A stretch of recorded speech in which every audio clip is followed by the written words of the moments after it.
देखिए नेक्स्ट है आपका कर्ड मिरर।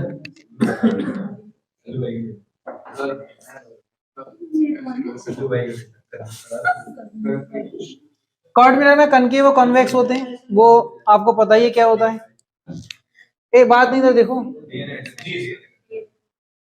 कर्ड मिरर देखिए, मिरर तो पता है ना आपको, स्फेयर स्फेयर के पार्ट होते हैं। बात नहीं है, मिरर तो पता है ना आपको कि स्फेयर के पार्ट होते हैं। सब कुछ बताना है कि नहीं, छोड़ दूं बेसिक बेसिक चीजें।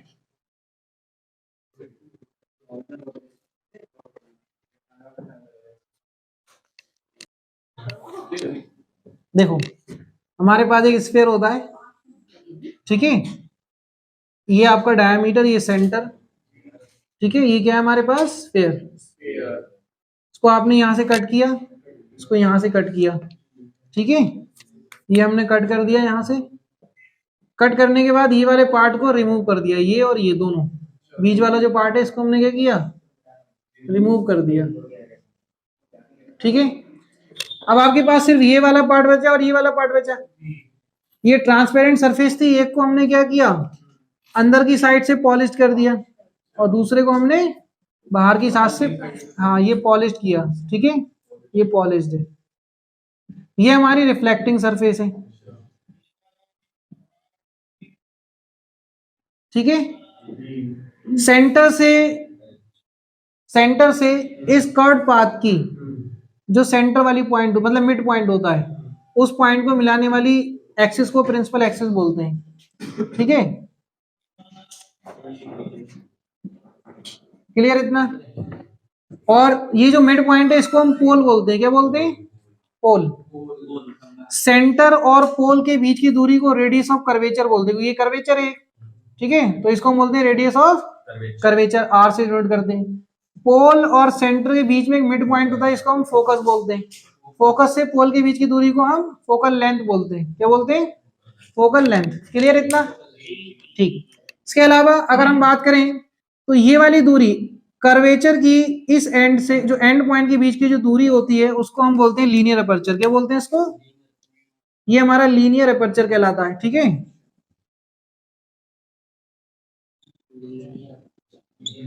और ये वाला पॉइंट ये इसका एंगुलर अपर्चर कहलाता है, ठीक है, ये जो एंगल बनना है ये क्या कहलाएगा आपका, एंगुलर अपर्चर।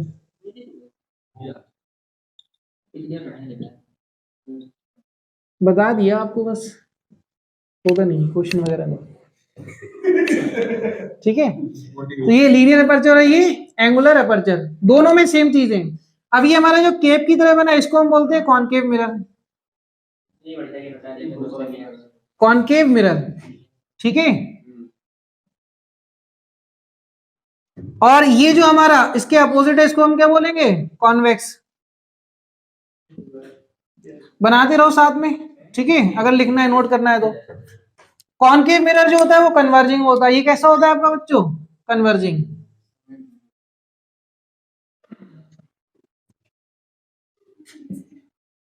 Converging mirror.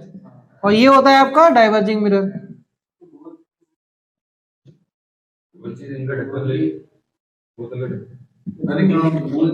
ठीक है। घर चली थी ऑनलाइन,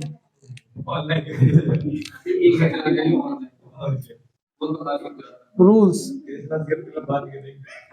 फॉर ड्राइंग इमेज। देखिए बात नहीं था, ये कार्ड मिरर है। रूल्स क्या है कि कोई भी रे अगर पैरेलल होगी प्रिंसिपल एक्सिस के, वो कहां से पास होगी, चलो भाई, ये सेंटर ये फोकस। देखिए ऐसा नहीं कि फोकस से पास ही होती है, अगर आप लॉ ऑफ रिफ्लेक्शन लगाएंगे तो क्या होगा, यहां से ये नॉर्मल है, सेम एंगल पर अगर आप इसको बेंड कराते हैं तो ये जो रे की डायरेक्शन है वो फोकस से जाएगी, ठीक है। तो इसलिए हमने रूल्स रट लिया है कि जो पैरेलल हो वो कहां से पास होगी, आफ्टर रिफ्लेक्शन फोकस से, ठीक है। दूसरी चीज, अगर हमारे पास यहाँ पर कॉन्वेक्स मिरर है तो इसमें अगर कोई पैरेलल है वो कहां से आएगी, अगर ये पैरेलल है तो इसके लिए भी वही रूल कि आपने नॉर्मल बनाया सेंटर से और सेम एंगल पर इसको रिफ्लेक्ट करा दिया, तो ये अपीयर होगी डाइवर्ज फ्रॉम फोकस। क्लियर इतना। ये सेकंड रूल देखिए, अगर आपके पास कनकेव मिरर ये प्रिंसिपल एक्सिस, ये फोकस और ये सेंटर। कोई भी रे जो सेंटर से आ रही है, कहां से आ रही है? सेंटर से, क्योंकि सेंटर हमारा नॉर्मल है तो इसी पाथ को वो रिट्रेस कर लेगी। ठीक है, अगर हमारे पास कॉन्वेक्स है तो कॉन्वेक्स में अगर आपको दिख रहा है कि ये सेंटर पर आ रही है कोई रे, ऐसी कोई रे जो सेंटर पर आती हुई दिखाई दे, वो क्या होगी? रिट्रेस करेगी अपने पाथ को और वापस निकल जाएगी। क्लियर इतना? इसी तरीके से देखिए थर्ड रूल क्या है।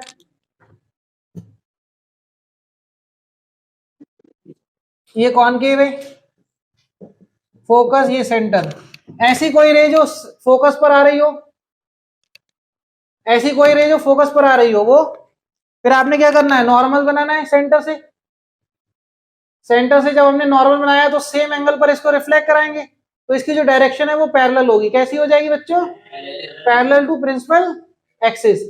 ठीक है, सिमिलरली अगर हम यहां देखें कॉन्वेक्स के केस में, ये मान लीजिए कॉन्वेक्स मिरर, और ऐसी कोई रे जो फोकस पर आती हुई दिखाई दे,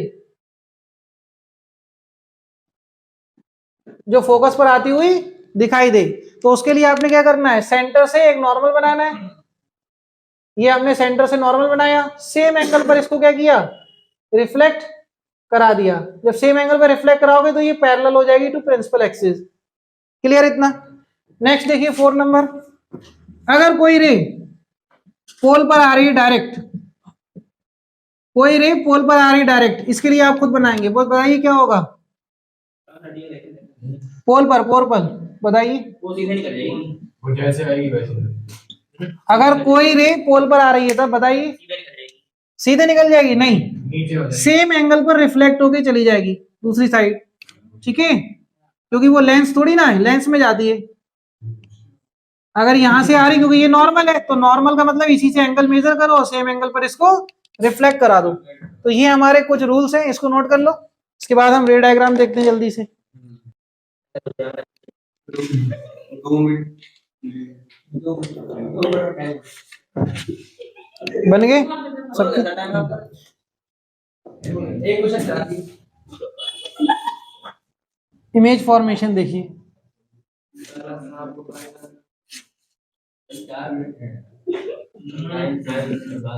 पहला लेते हैं हम by concave mirror. Concave mirror से हम रूल बनाते हैं। फर्स्ट हमारा जो है ऑब्जेक्ट कहाँ है? Object is at infinity. ठीक है, ये हमारे पास कॉनकेव मिरर, ये पोल, ये फोकस और ये सेंटर ऑब्जेक्ट इंफिनिटी पर है। तो आने वाली रेस कैसी होंगी बच्चों? पैरेलल।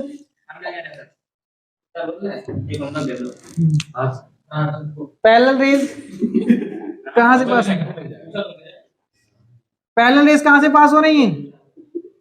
पैरेलल रेस कहां से पास होंगी? फोकस से। तो इमेज का फॉर्मेशन कहां, सारी रेस कहां मिली? फोकस पर।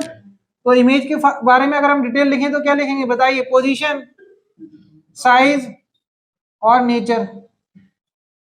ठीक है, पोजीशन क्या होगी? At focus. साइज कैसा होगा? पॉइंट साइज है, मतलब डिमिनिश्ड है ना। और नेचर क्या है? Real and inverted. Second point अगर हम देखें, जो ऑब्जेक्ट है वो कहाँ है? Between infinity and C. Infinity और सी के बीच में ऑब्जेक्ट है तब। तो ये हमारे पास मिरर, फोकस, सेंटर, ये हमारे पास ऑब्जेक्ट है ए बी। ठीक है, तो यहां से रे आएगी, दूसरी रे फोकस से ले आओ, या फिर पोल पर कहीं जहां आपका मन हो वहां कर लो। ठीक है, फोकस से ले आइए। देखिए क्या होगा, यहां से जो आने वाली रे वो कहां से पास होगी? फोकस से। और दूसरी वाली हमारी कैसी हो जाएगी? पैरेलल। तो फॉर्मेशन ऑफ इमेज कहां हुआ? Between C and F. यहां से आएगी ये ए डैश, ये बी डैश। ठीक है, देखिए क्या बना? Between C and F. ठीक है, सी और एफ के बीच में बनी पोजीशन। साइज कैसा होगा? Small. And nature real and inverted. At C, अगर हम सी पर रख दें तब at C, object at C, object जो है वो सी पर है, तो इस केस में क्या होगा? ये प्रिंसिपल एक्सिस, ये फोकस, ये सी, ये हमारा ऑब्जेक्ट है ए बी। तो यहां से आने वाली रेज एक तो पैरेलल आएगी, फोकस से पास होगी, और दूसरी हमारी फोकस से जाएगी। ठीक है, तो जो पैरेलल आई थी वो तो फोकस से पास हो गई है, और दूसरी जो आई है वो यहां मिलेगी। देखो फॉर्मेशन ऑफ इमेज कहां हुआ, ए डैश बी डैश, सीधी है ना, सीधी बनाना ये स्ट्रेट। तो क्या बनेगा एट सी, जो पोजीशन है वो कहां है एट सी, और साइज कैसा है सेम साइज, और रियल एंड इन्वर्टेड। नेक्स्ट हम देखते हैं उधर डायग्राम,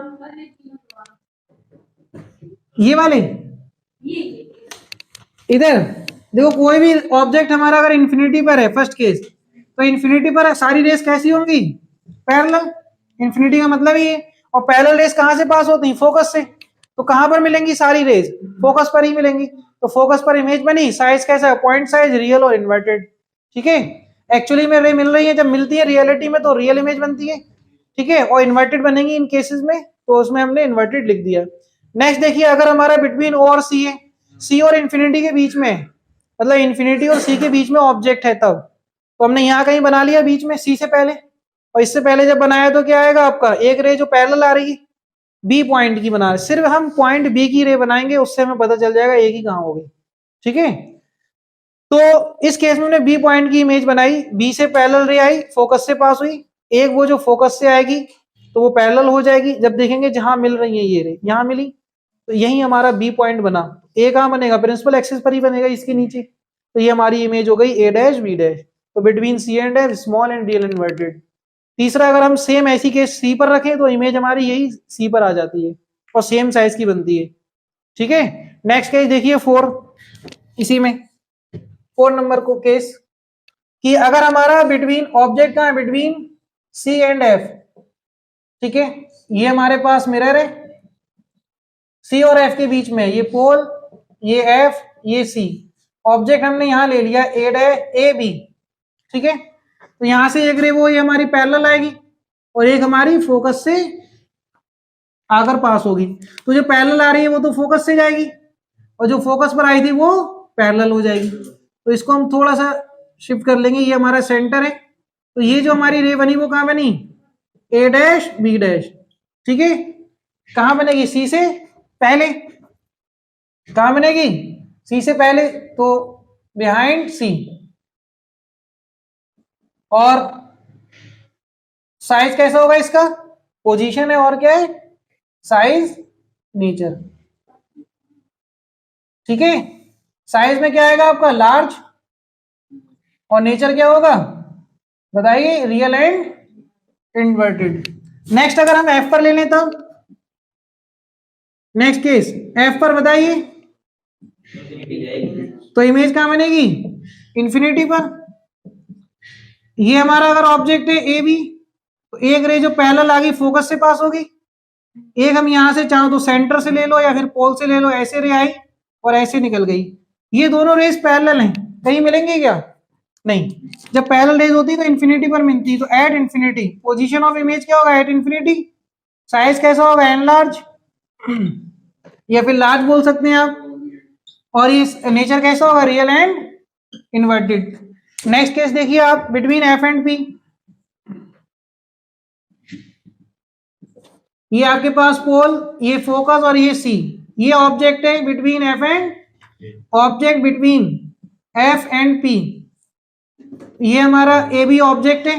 तो एक रे जो पैरेलल आएगी कहां से पास होगी, फोकस से, ये रही, और एक प्रिंसिपल एक्सिस से पास करा दें, तो इनके बीच का गैप बढ़ रहा है, इसका मतलब ये पीछे मिल सकती हैं। तो जब ये पीछे की साइड मिलेंगी तो हम पीछे मिला देंगे इसको, ये कोई बात नहीं, देख रहे हैं, ये आ जाएगा आपका ए डैश बी डैश। ठीक है, वीडियो तो नहीं कटी, behind mirror, behind mirror size कैसा है, large, virtual and erect, virtual and erect. ठीक है, ये सारे केस हैं, देख लो फिर से एक बार, फिर से रिपीट कर दो। बिटवीन ओ ऑब्जेक्ट, ये ऑब्जेक्ट है, ये सब ऑब्जेक्ट है ओ। देखिए यहां पर फिर से ये वाले केस देख लीजिए एक बार, ये तो बता दिए थे अभी, फिर से चलो ऑब्जेक्ट एट इंफिनिटी, अगर इंफिनिटी पर है तो सारी रेस कैसी होंगी? पैरेलल, और पैरेलल रेस कहाँ मिलती हैं? फोकस पर। तो फॉर्मेशन ऑफ इमेज कहाँ हुआ? फोकस। साइज कैसा होगा? पॉइंट साइज और real and inverted nature. Object हमारा इंफिनिटी और सी के बीच में, तो एक रे हमारी पैरेलल आगे बी पॉइंट की फोकस से पास होगी और एक फोकस से जाके पैरेलल हो जाएगी, तो जहां इनका मिलना होगा कहां पर होगा? सी और एफ के बीच में। तो between C and F image बन गई हमारी, पोजीशन हो गई, साइज कैसा हो गया? Small and real and inverted. इसी तरीके से हम सी पर रखेंगे तो हमें सेम साइज की इमेज मिलेगी, सेम ऐसे ही दोनों केस है। ठीक है। नेक्स्ट केस ये कि ऑब्जेक्ट को हम इस साइड मूव करा दे, सी और एफ के बीच में, तो इमेज हमारी और इस साइड आ जाएगी, और जैसे इस साइड आएगी तो ये बढ़ जाएगी साइज में। ठीक है। तो ये क्या हो गया आपका? देखिए इस केस में हमारा ऑब्जेक्ट लेफ्ट राइट मूव कर रहा है, लेफ्ट टू राइट, और इमेज हमारी कहां जा रही है? Right to left. तो ऑब्जेक्ट इधर आ रहा है, उसकी साइज पर कोई फर्क नहीं पड़ रहा, लेकिन हाँ इमेज हमारी जब राइट टू लेफ्ट जाती है तो हमारी साइज उसका बढ़ता है, इमेज का। ठीक है। तो ये साइज बढ़ के सेम हो गया, अब क्या हो जाएगा? और ज्यादा लार्ज हो जाएगा। ठीक है। तो हमने लार्ज लिख लिया। इसके बाद आप इसको इन्फिनिटी पर रखोगे, मतलब फोकस पे रखोगे, तो ये इन्फिनिटी पर इमेज बनेगी, तो एल लार्ज बनेगी, तो हमने लिख लिया। इसी तरीके से अगर हम फोकस और पोल के बीच में रख लें, तो फोकस और पोल के बीच में रखने पर क्या होगा? रेज जो है वो कभी मिलेंगी नहीं, क्योंकि ये दूर दूर जा रही है। पैरेलल होती तो मानते इन्फिनिटी पर मिल रही है, लेकिन ये दूर दूर जा रही है, इनके बीच का गैप बढ़ रहा है, इसका मतलब ये पीछे की साइड कहीं मिल जाएंगी। ठीक है।